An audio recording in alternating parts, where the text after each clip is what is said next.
Yeah, if you don't remember what shielded client-side validation was, it's basically a protocol that's built on top of Bitcoin, which brings privacy and scalability, and also pretty low fees when you're using it. Yeah, yeah. The headline is it's like 64 bytes of on-chain data for every transaction, regardless of its size and structure. And this allows it to be like a private meta protocol for Bitcoin.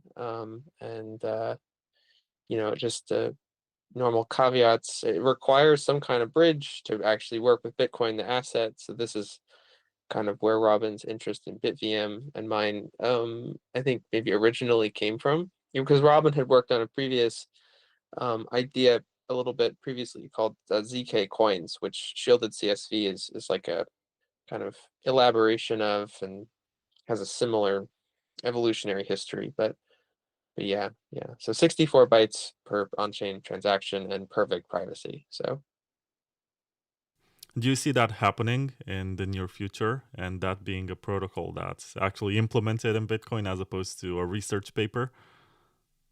yeah, I think there's a pretty good chance that something will be implemented. It's uh yeah, yeah, I think so. I think so. I had this conversation with David Burkett, the creator of Mimblewimble extension block on Litecoin. And he Mm. told me that the reason why this stuff never gets added to Bitcoin is because Bitcoiners have weird fascinations with technology and then they discover something new and they move on. And that's why stuff like Oh, Mimblewimble never made it to Bitcoin. And maybe that's why we don't have zero coin yet, because there's always another rabbit hole to discover. And I'm actually curious if we're gonna get shielded client side validation because I got pretty excited about that one. yeah. Well, one nice thing about Shielded CSV that originally drew me to it is that um except for the bridge part, it doesn't require modifying Bitcoin. So it doesn't require cooperative integration with Bitcoin. It's just inscribing this data into Bitcoin.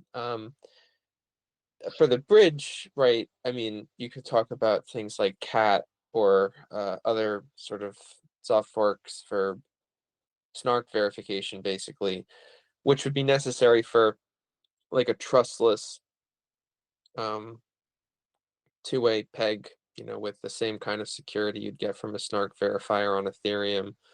Um, but shielded CSV, like by itself, or if you wanted to just use it for stable coins or something, doesn't require changing Bitcoin, which is why I liked it.